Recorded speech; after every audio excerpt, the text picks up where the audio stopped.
Tell me when you're starting it. It's Friday the 13th, dangerous time of the year here, but we're here anyway. We're a little over half a mile from Honeymoore's Corners on Route 9 in Champlain. We're south of Honeymoore's Corners, and we're at a place I drive by quite often when I'm heading to Shazy. And if you've been by here, you may have noticed this place, owned by Mr. Robert Yakey, and oftentimes you'll see him in the yard. He's not in the yard right now working, but his garden tractor is. Bob, how long have you lived here? 11 years now. 11 years. Mm-hmm. And did you have this in mind when you moved here? Absolutely not. Not. It all started when they dug the basement for the house. We got, there was big rocks that were pulled out that you see everywhere, the bigger ones. Yeah. We didn't want to just, push them into the woods, so I had the Gadway brothers set them out in the lawn where we decided, Linda and I, and then I planted around them, and things just kind of grew from there, So, just recycling and everything, basically, The rock that was already here has just been moved around. Okay, so about an acre or so of mowing? Well, yeah, we own 3.3, but yeah, about an acre or so of mowing, yeah. Okay, so this, you never drew any of this out, you just started to do it? This was just a Louis LaFountain across the road. This was his land at one time. Became Andre LaFountain's, his nephews, and Andre sold it to us 11 years ago. No, it's just an old cow pasture. Yeah, but when you started to lay this out, you didn't make any drawings or anything? Oh God, no, it was all just, I did this at our other house too, which it's kind of secluded on the Missile Base Road. But it wasn't like this? No, I didn't have the acreage either, Right. All right, let's start walking toward your slowly. No, I got to keep up. He's got an appointment in 15 minutes, so we got to talk fast here. So I'll talk quicker. Right. This spot better here. So here's one of the stones you dug out of your basement, and what are these tall weeds here? Well, they're not weeds. Some people are. I knew they'd get your attention. They're called ornamental grasses. They're just the seed heads are turning silver on them. There's two different varieties there, as you can see, and that's just one of the stones we pulled out. They're all around. We just couldn't push them off the side, and so we just decided to plant around it. Okay, so these are perennials that you don't have to plant that every year, those ornamental grasses? Right, they get cut back to about a foot above the ground every spring. They're this high and brown, and then, that's all you got to do to them. So in the spring, you'll trim off the tops of what died during the winter? Right. Okay. Now, you were telling me when I stopped in to see you a few minutes ago that underneath all this, you've got carpeting? Yeah, all this to kill the grass. Instead of buying 6 mil plastic, which is not only expensive, but it does tear pretty easy. So I found, I don't know, I had the idea one day, but I wonder if I could find some old carpet or something that's, good size, 12 foot or whatever, to roll out quicker, than all this plastic. So instantly I thought of Marty's carpet. And luckily he said, sure, Bob. And so I go there and get it, and I put down like 3 layers of it. And then put some stone here, the smaller stones from Diesel's up the road here, and then I interplant. And so how far down do you go with the carpet? How deep are the stones? Oh, they're just laid right on top. It'd be just like laying it right here. Okay, so it's not real thick or anything like that. No, it's 3 layers thick. If the carpets are. Yeah, eventually they rot, of course, but by then you've killed everything. With the stone on top. Yeah. So. And this here, as you look up, I call it Rock Island. This is just a reclaimed farmers, when they used to clear the fields, they put all their rocks off to one side, and it was overgrown with sumacs and weeds. And I said, well, you know what? So I have a tractor, obviously. I moved them off, laid down 3 layers of carpet, put the rocks back, and then I started doing the interplanting with my own plants. I left a few sumacs just to keep it that original look, And I have to tell you this. You make sumacs look good. Wow. You have to trim them? Oh, just a little bit in the spring. Sometimes the deer help me with the tops, so, you can tell they've been bitten. They're kind of sheared off at a nice little angle, But, they don't hurt it at all. It's just something I have to do, but I have to take it down to the next bud, basically. But, yeah.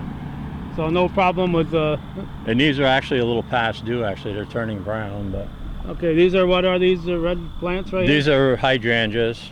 They're called vanilla strawberry, hence the the two colors. Okay, they were orange for a while. Now they're reddish. They come out very light white, like you see a few there. Right, And then you white. can see the transition to a pink, then Uh-huh. into this dark, and then into the brown. And of course, then And, the wind will take care of it. And, so they're near the end of their cycle right now? yes, they are. Yeah, yeah.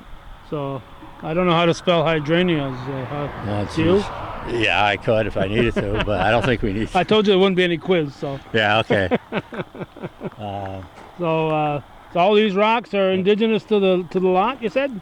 Yeah, they were all part of this lawn, and this is really weeded right now. And you can see the wind. That was a hydrangea or a queen of the prairie that was taken down. That's those. Well, these were pink in the summer. These tall ones, they get about 6 feet high. I don't know. They're all over the place around the telephone poles. They're pink, and These other ones that are kind that of are turning right brown. Yeah, they're done. And yeah, this is a nice dry rock bed, you know. And then in the spring we have a ditch up there. It just gets a flowing. So I did the same thing, 3 layers of carpet with my tractor and stoned it and started planting it. It's a little weedy right now, but I didn't know that you were coming today. You were supposed to call me, hey, Calvin? Yeah. But yeah, you should be ashamed of yourself. oh, I know. Yeah, it's terrible. Yeah, terrible. Well, when you do it, it is a lot. And but I guess other people don't even see that. You know, they go right by. All right, so you got a lot of cedars and all cedars. I see some lighter green and darker green. They're all forms of cedars. Exactly, 2 layers there. Did you have to plant those? Yes, I did. The yellow ones in front, and they're also way across at the end of the property. The yellows are called sun-kissed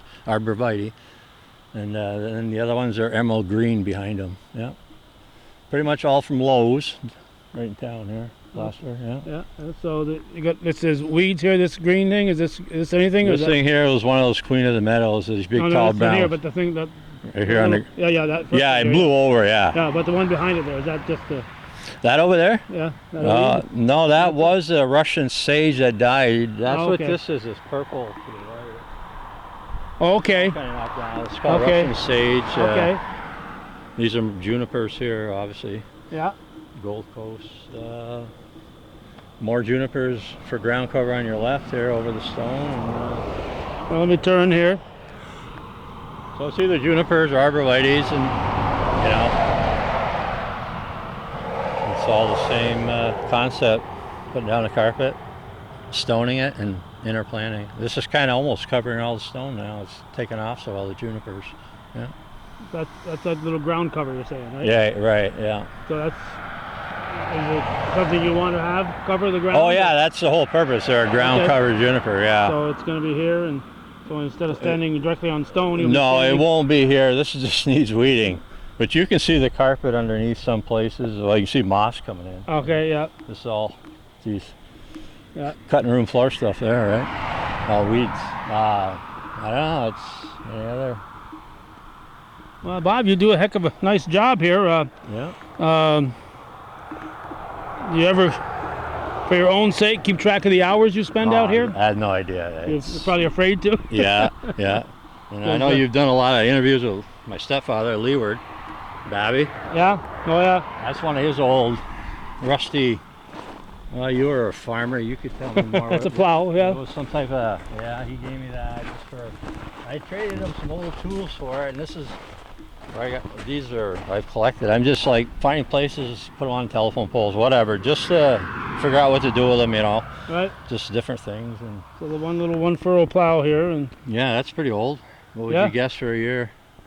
I wouldn't even hazard a guess, but I'd say 30s or 40s. Yeah.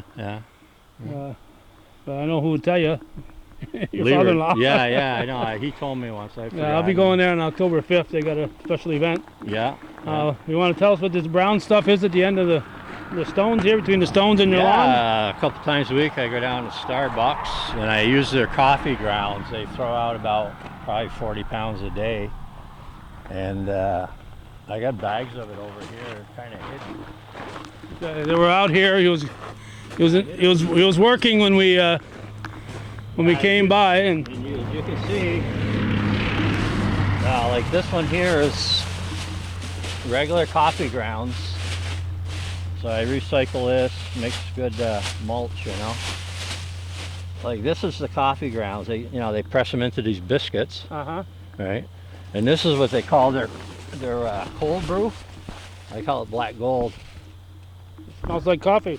Sure does. It is. It's their cold brew, and the other one's their regular warm brew. Yeah, and I just reuse it all, and So it keeps the weeds away from the edge of your. keeps the weeds down. So you haven't got a trim with a yeah. weed eater. Yeah, You it just. recycles it because they were just throwing it to the landfills. And, Well, you're going to come to a point where you won't need it anymore, right?